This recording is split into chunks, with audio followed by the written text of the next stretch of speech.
नमो, हम उसको नमन करते हैं जिस उस पर ब्रह्म परमात्मा की सत्ता से कई भगवानों के अवतार भी होते हैं। जैसे समुद्र लहरा तैरता है, कई छलंगे कई तरंगे बनती हैं, फिर भी पानी सब जगह व्यापक होता है समुद्र में।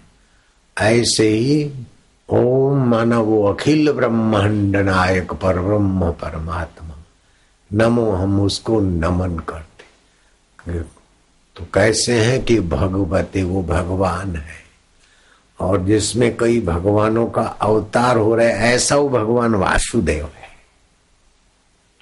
कृष्ण भगवान हो गए, राम भगवान हो गए, तो अब एक सवाल होता है कि जब भगवान नारायण श्रीखंडी का रूप लेकर यहाँ आए, एकनाथ महाराज के यहाँ 12 साल सेवक के रूप में सेवा की, तो फिर भगवान की पोस्ट खाली हो गई या असिस्टेंट भगवान बैठे या दूसरे कोई नए भगवान रखे, या जैसे डिप्टी डायरेक्टर अथवा और कोई मैनेजर को पोस्ट दे आए। ऐसा भगवान वासुदेव की सत्ता में नहीं है। वो पर ब्रह्म परमात्मा जैसे आप इस शरीर में व्याप्त हो रहे हैं। अब ये दाएं हाथ से आप ये माला कर रहे हैं, ये कर रहे हैं, या देख रहे हैं, या सुन रहे हैं। अब ये दाएं हाथ तो व्यस्त है क्योंकि ये सीमित है, लेकिन इसकी सीमा इतनी है हाथ की मानो, बाकी शरीर की दृष्टि से आप इतने सीमित नहीं है, हाथ सीमित है। तो हाथ सीमित है लेकिन आप पूरे शरीर में व्याप्त है ना। तो अब ये हाथ से में ऐसा हो तो इधर हुआ, तो ये हाथ से भी जो किया तो आपने किया, और इस हाथ से भी किया तो आपने किया, और पैर से किया तो भी आप ही ने किया। आप ही आप है, पूरे शरीर में आप ही आप है। ऐसे ही भगवान नारायण नर नारी का अयन परमेश्वर अगर श्रीखंडी के रूप में आ गए, एक जगह प्रकट हो गए, तो पोस्ट को कोई खाली होने का सवाल नहीं होता।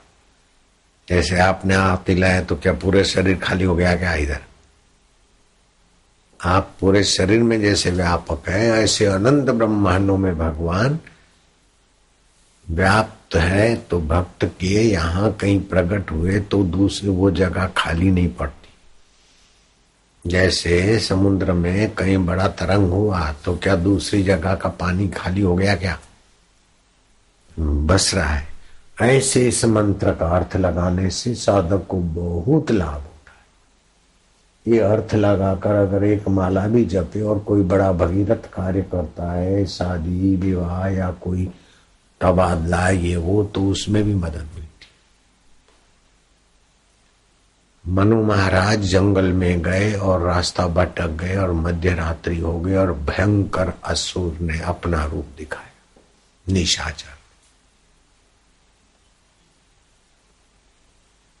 तो पत्नी सहित वो महापुरुष मनु महाराज और उनकी पत्नी अब क्या करें? ओम नमो भगवते वासुदेवाय, ओम नमो भगवते वासुदेवाय। बड़ा भयंकर असुर आया है, अब हमारा तो कोई इसमें बल है नहीं, अब क्या करें? जो भगवान वासुदेव सारे ब्रह्मांड में व्याप्त है, उनकी शरण है हम। तो भगवान ने देखा कि ये तो अब निसहाय होकर मुझे ही पुकारते, तो वहीं भगवान नारायण प्रकट होकर सुदर्शन छोड़ा और असुर का सिर कट गया।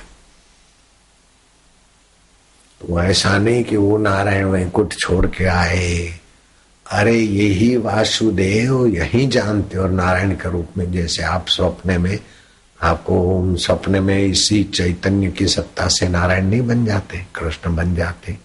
स्वप्ने में भगवान के दर्शन होते हैं, अथवा स्वप्न में इतनी रेलगाड़ियां बन जाती तो कोई आप रेलवे की रेलगाड़ियां लाके इधर रखते क्या?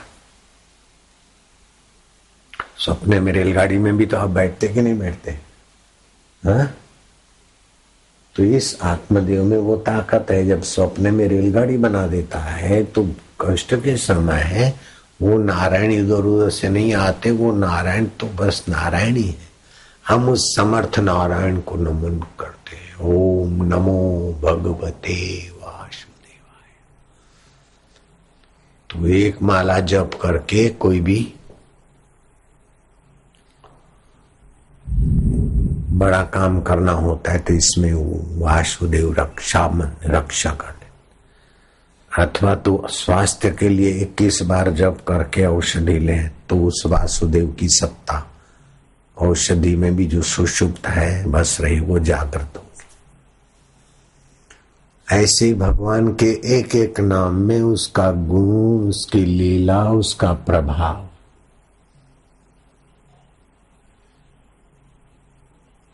जैसे हम पूरे शरीर में व्याप्त हैं, ऐसे अनंत अनंत ब्रह्मांडों में जो व्याप रहे वह परमात्मा हमारे आत्मा में भी, आत्मा रूप में भी बैठे।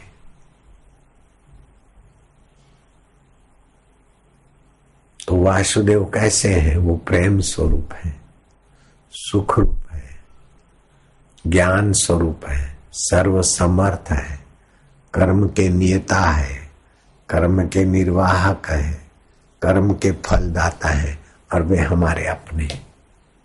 ऐसा समझ के जब करे तो बाप रे, निश्चिंत नारायण की कृपा प्रसादी में हिलोरे लेने लगेगा। गांधी जी ठीक लिखे कि अगर मेरे जीवन में भगवान का नाम न होता और गीता का आश्रय नहीं होता, प्रार्थना नहीं होती, तो मुझे ये ब्रिटिश शासन कभी का कुचल डालता। जब भी मैं समस्याओं में घिरता हूं तो गीता माता की शरण जाता हूं। और प्रार्थना तो मेरा नित्य का स्वभाव है। मैं खाना नहीं मिले तो चलेगा, उपवास से तो स्वास्थ्य लाभ होगा, लेकिन प्रार्थना में मैं उपवास नहीं करता हूं।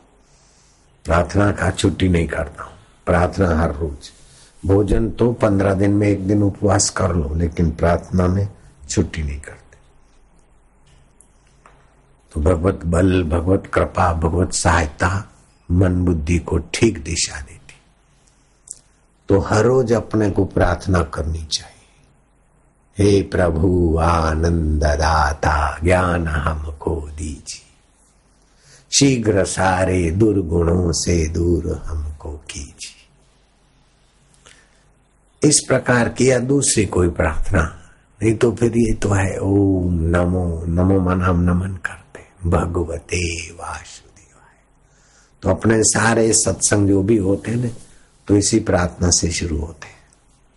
या तो हरिओम करेंगे, नहीं तो ओम नमो भगवते वासुदेवाय, प्रीति देवाय, भक्ति देवाय, शांति देवाय।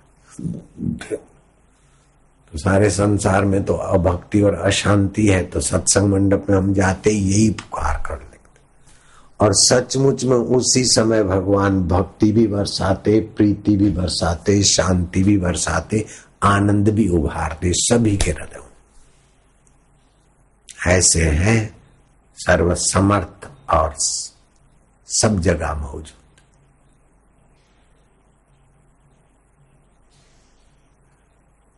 ओम नमो भगवते वासुदेवाय। ओम नमो भगवते वासुदेवाय, प्रीति देवाय, शांति देवाय, माधुर्य देवाय, परमात्मा देवाय। ओम नमो भगवते वासुदेवाय। ऐसा करते करते शांत हो जाओ। और आप हमारे हैं महाराज, हम जैसे तैसे, आप हमारे। कितनी भी घर की, समाज की, इधर की उधर की तकलीफ समस्या हो, भगवान को अपना मानकर पुकारो, तुरंत समाधान, तुरंत कृपा, देर नहीं। अशांतस्य कुतः सुखम, अशांत को सुख कहा और शांत आत्मा को दुख कहा।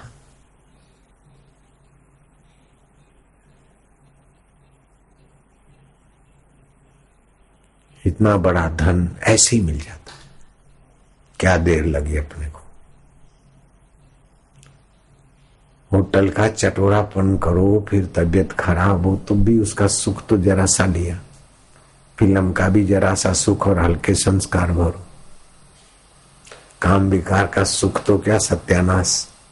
यहाँ तो ओम नमो भगवते वासुदेवाय, फिर देखते प्रीति देवाय, भक्ति देवाय, शांति देवाय, मम देवाय, प्रभु देवाय।